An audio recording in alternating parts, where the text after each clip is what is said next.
Hello guys, welcome back to my channel. তো আজকে সকাল সকাল ভিডিওটা স্টার্ট করেছি। আজকে আমরা একটু বেড়াতে যাচ্ছি। তখন বাজে সকাল 5টা বা 5:30। আমরা সবাই একটা জায়গায় যাচ্ছি। তো জায়গাটা আমরা তোমাকে পরে বলবো। এখন আমরা আছি টালিগঞ্জ স্টেশনে। আর আমি যাচ্ছি, আমার ওই একটা তারকাটা ফ্রেন্ড আছে তার সাথে, আন্টিও যাচ্ছে। আমরা ট্রেনে উঠে পড়েছি। আমরা টালিগঞ্জ থেকে শিয়ালদা গিয়েছিলাম, শিয়ালদা থেকে আমাদের ট্রেনে উঠে পড়েছি। আর দেখো আমি ছবি তুলছি, ও ভেবেছে ছবি তুলছি, অথচ আমি ভিডিও করছিলাম। এই যে আমরা সবাই, আমাদের ফ্যামিলি, আমি, মা, বাবা, পিসি, আর যাচ্ছে সংঘমিত্রা আর সংঘমিত্রার মা মানে আন্টি। তো আমরা ফার্স্ট দুই ফ্যামিলি মিলে ট্রাভেল করছি, আঙ্কেল আর ভাই যায়নি। তো এই যে দেখো কত সুন্দর নেচার, মানে ট্রেন দিয়ে যেতে যেতে দেখতে পাচ্ছি। আর দেখতে দেখতেই আমরা পৌঁছে গেলাম আমাদের কিছুটা গন্তব্যের কাছে, সেটা হচ্ছে কৃষ্ণনগর। আশা করি তোমরা এতক্ষণে বুঝেই গেছো, আর অবশ্য থাম্বনেল দেখে তো বুঝেই গেছো যে আমরা কোথায় গেছি। তো কৃষ্ণনগর পৌঁছে দেখেছো একদম ট্রেনে টায়ার্ড হয়ে পড়েছি, এত মানে শরীরটা খারাপ লাগছিল। তো তারপরে আমরা কৃষ্ণনগর থেকে টোটোতে উঠে পড়ি মায়াপুরের উদ্দেশ্যে। তোমাদের একটা কথা বলে রাখি, কৃষ্ণনগর থেকে মায়াপুর দুভাবে যাওয়া যায়। একটা হচ্ছে নৌকো করে, নদী পার করে, আর একটা হচ্ছে হাইওয়ে দিয়ে টোটোতে।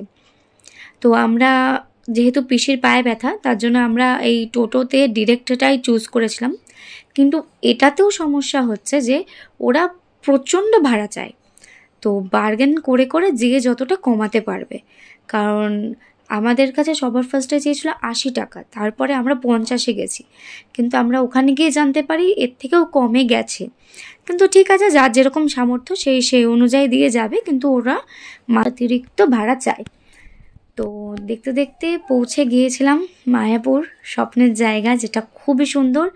আর এই নীল রঙের মন্দিরটা যেখান থেকেই দেখি সেখান থেকেই কাছে মনে হয়। আমি একটু ইউটিউব ভিডিও করি।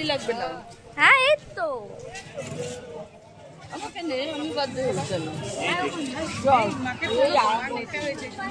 এই যে সবাই মা আছে, সংঘমিত্রা।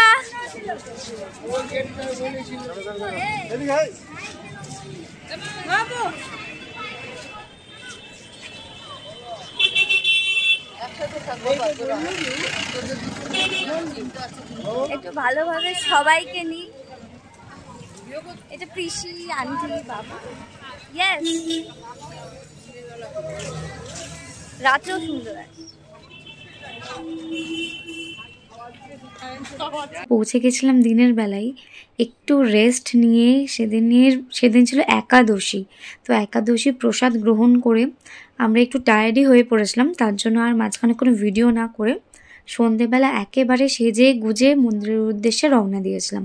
আর এইটা দেখতে পাচ্ছ, এটা হচ্ছে সেই ফেমাস গদা ভবন, যেখানে মানে রুম পাওয়াই যায় না, এরকম ব্যাপার। ভগবানের কৃপা থাকলে এখানে গিয়েই একদিন থাকবো। আমরা ছিলাম গদা ভবনের পাশের ভবন, নামহট্ট ভবনে। আর সেদিন খুব ভিড় ছিল, যেদিন আমরা গিয়েছিলাম সেদিন প্রচণ্ড ভিড় ছিল, যেহেতু একাদশী ছিল তার জন্যে যথেষ্ট ভিড় ছিল, আর ভালোও লাগছিল। আর এই যে আমরা মন্দিরের ভেতরে প্রবেশ করছি, এটা হচ্ছে মেন গেট না, মানে যারা ডিরেক্ট আসবে। আমরা যেহেতু নামহট্ট ভবনে নেমেছিলাম তার জন্য ওখানেই নামিয়ে দিয়েছিলো, এখান থেকে এটা শর্টকাট। আর মেন গেট আলাদা, যেটা আমরা পরের দিন গিয়েছিলাম। আর দেখো এত সুন্দর পরিবেশ, মানে মন্দিরের ভেতরে ঢুকতে না ঢুকতেই কিছু মানুষ এত সুন্দর কৃষ্ণ নাম করছে। মানে তারা যে ফরেনার, তারা যে হিন্দু ধর্মের না, তারা মানে অন্য ধর্মে জন্মে তারপর আবার কনভার্ট হয়েছে, ভাবাই যায় না। আমাদের থেকেও তারা বেশি ভক্ত।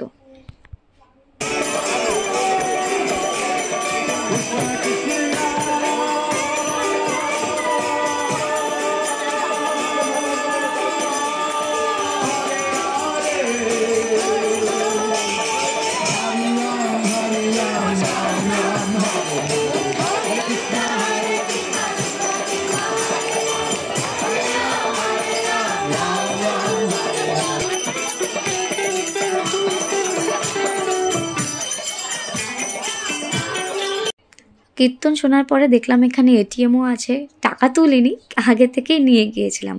তো এবার চললাম মন্দিরের উদ্দেশ্যে। এখানে সব থেকে ভালো বিষয় হচ্ছে যে এখানে ফোন নিয়ে মন্দিরের ভেতরে ঢুকতে দেয় না, যেটা আমার অত্যন্ত ভালো লাগে। আমি ভ্লগিং করি ঠিকই, মানে ভিডিও বানাই ঠিকই, মন্দিরের ভেতরে ফোন নিয়ে ঢুকলে ভগবানের প্রতি সেই আস্থাটা হয়তো থাকে না। তো এখানে ফোন সমস্ত জিনিস সব রেখে তারপর যেতে হয়। তো সব দর্শন করে এসে সন্ধ্যা আরতিও খুব সুন্দর দেখে আমরা ভেতরেই একটা মলের মতো ছিল, সেখান থেকে কিছু শপিং করে নিলাম। তারপরে পেয়ে গেছিলো খিদে, তো আশেপাশটা খুব সুন্দরভাবে ঘুরলাম। ঘোরার পরে আমরা ভাবছিলাম কী খাবো বা যাই হোক, কোথাও বাইরে গেলে কৃষ্ণপ্রসাদে খেতে ইচ্ছা করে, কিন্তু যেহেতু একাদশী ছিল, আমরা একাদশী মানি না, কিন্তু তবুও যেহেতু দিনের বেলাটা মেনেছি, তার জন্য ইচ্ছা করছিল যে হ্যাঁ রাতটুকুনিও মানবো।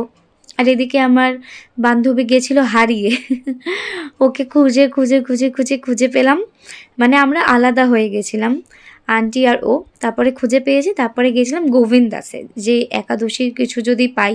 তো মা বলছিল যে ভাত খাইনি সারাদিনে, ভাতটা খেয়ে নিলে ভালো, যেহেতু আমরা মানি না। তো আমার মন বলল না আমি খাবো না। তো এরকমও একটা ঘটনা ঘটলো যে আমরা গোবিন্দ দাসে ঢুকলাম, 1 ঘন্টা দাঁড়ালাম, বাট খাবার শেষ হয়ে গেল, আমরা খাবার পেলাম না। তারপরে আমরা বাইরে একাদশী প্রসাদে খেলাম। তো এটা হচ্ছে পরের দিন সকাল। দেখেছো কত সুন্দর তিলক কেটেছে, আর অনেকে কেটেও দিয়েছি। তো সেজে গুজে শাড়ি পরে একদম পুরো বেরিয়ে পড়েছি, একদম মানে মন্দিরের প্রাঙ্গণ ঘুরে দেখবো করে, ভালোভাবে ঘুরে দেখবো করে। তো আমরা সবাই প্রায় শাড়িই পরেছিলাম। তো এই যে এইটা হচ্ছে মেন গেট মন্দিরের। কেউ যদি ডিরেক্ট মানে মন্দিরেই আসে তাহলে তাকে এখানে নামাবে। এটা হচ্ছে গেট নাম্বার 1, এটাই হচ্ছে একদম প্রধান দ্বার। তো এখান থেকে ধীরে ধীরে ঢুকে যাচ্ছি, আর এই নীল রঙের মন্দিরটা যেখান থেকেই দেখবো সেখান থেকেই মনে হয় কাছে, কিন্তু ওর কাছে পৌঁছাতে পৌঁছাতে পায়ে ব্যথা হয়ে যায়। দেখেছো মায়াপুরের সব থেকে যেটা ভালো লাগে, খুব পরিষ্কার পরিচ্ছন্ন, এত সুন্দর জায়গা, গেলেই মন ভরে যায়।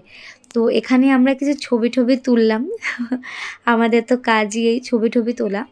এটা হচ্ছে শ্রীলা প্রভুপাদের আশ্রম, আর দেখো কত সুন্দর চারিদিকটা। এই রাস্তা দিয়েই হেঁটে গিয়ে ওই যেখান থেকে আমরা কালকে প্রবেশ করেছিলাম সেখান থেকেই প্রবেশ করা হয়। তো এই রাস্তাটা আমরা ওদিক থেকে ঘুরে একটু বেশি হেঁটেছি, কিন্তু হাঁটতে মানে কষ্ট নেই, এত সুন্দর এত সুন্দর। আর এই যে মন্দিরটা দেখতে পাচ্ছ যেখানে লোকরা গ্যাদার করে আছে, এটা হচ্ছে গৌরনিতাইয়ের মন্দির। এখানে তারা পূজিত হন। তো সব থেকে ভালো ব্যাপার ক্যামেরা অ্যালাউ নেই। আর এটা হচ্ছে এখানকার থিয়েটার, যেখানে একটা শো হচ্ছিল, যেটা দেখার জন্যে আমি প্রচণ্ড এক্সাইটেড ছিলাম।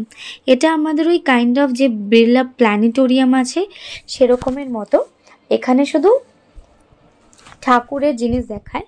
এখানে আমরা যখন গেছিলাম তখন সমুদ্র মন্থনের শো চলছিল, আর প্রচণ্ড গরম ছিল, প্রচণ্ড, মানে আমি জাস্ট দৌড়ে দৌড়ে গেছি, এত গরম, ফ্লোরগুলো এত গরম হয়ে গেছে। হ্যাঁ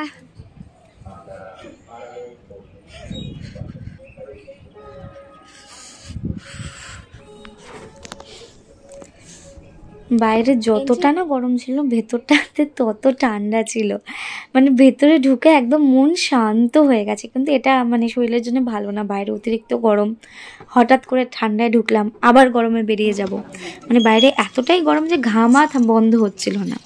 তো ওটা দেখে আসলাম এই মন্দিরটা দেখতে, যেটা মানে প্রভুপাদের একটা বড় মূর্তি আছে। তারপরে প্রভুপাদ যেভাবে আমাদের ধর্মকে প্রচার করেছে সেই জিনিসগুলো আছে। তো আমার পিসি বলল যে চল তোকে আমি একটা পোজ দেখিয়ে দেবো, তুই সেই পোজে ছবি তুলবি। তো আমিও নাচতে নাচতে চলে গেলাম, পিসি একটা পোজ দেখিয়ে দিয়েছিল, তো আমি সেই পোজে ছবি তুলেছিলাম। আমি সেই ছবিটা অ্যাটাচ করে দেবো, তোমরা আশা করি ভিডিও দেখে বুঝেই গেছো যে পিসি কি পোজ দিয়েছিল। তো ছবিটা দেখে নিও, বলো কমেন্টে কেমন হয়েছে।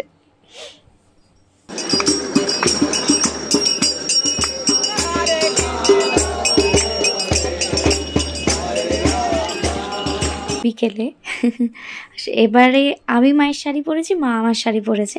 তো আমরা যেহেতু গেছিলাম নামহট্ট সম্মেলনে, তো ওখানে কিছু কীর্তনের কথা হচ্ছিল, সেটাই শুনতে। রয়েছে শাস্ত্রে, আত্মা সেই পরমেশ্বর ভগবান শ্রীকৃষ্ণের বিভিন্ন অংশ। আমরা সবাই আত্মা। আমি মানে আত্মা, আমি মানে দেহ নয়, আমার দেহ বলি। আমি দেহ কখনো বলি না, আমি মাথা বলি না, আমি হাত বলি না, আমি পা বলি না।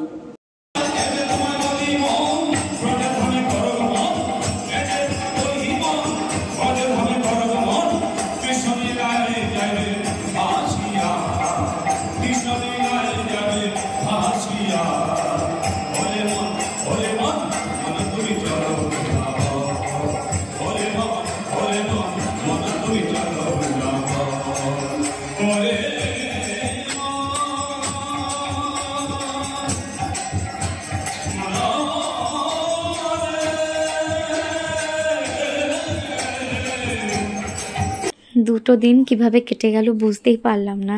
ফেরার সময় মনটা খুব খারাপ হচ্ছিল। এটা হচ্ছে ওরকমই সকাল 5টা মতো, কারণ আমাদের আবার অফিস জয়েন করার ছিল। আমি যাব অফিসে, সঙ্গমিত্রা যাবে অফিসে, তার জন্য আমরা ভোরবেলা বেরিয়ে পড়েছি। তো ট্রেনেও উঠে গেছি। কি সুন্দর প্রকৃতি, কিন্তু তবুও মনটা একটু খারাপ, কারণ আমরা ওখান থেকে ফিরে আসছি।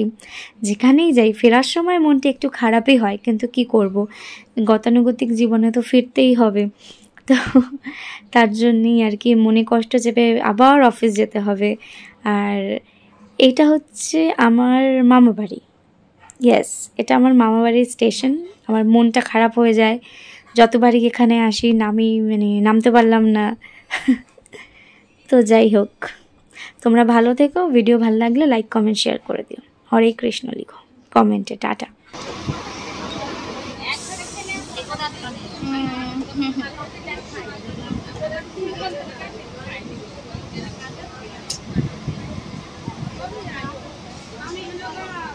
ইস, এখানটা আসলে না মনটা কেমন করে, ইচ্ছা করছে নেমে এখান থেকে চলে যাই। সেখানে আসলেই মনটা কেমন করে, কতদিন আসি না। এটা দিয়েই তো নেমে ওদিক দিয়ে নামে।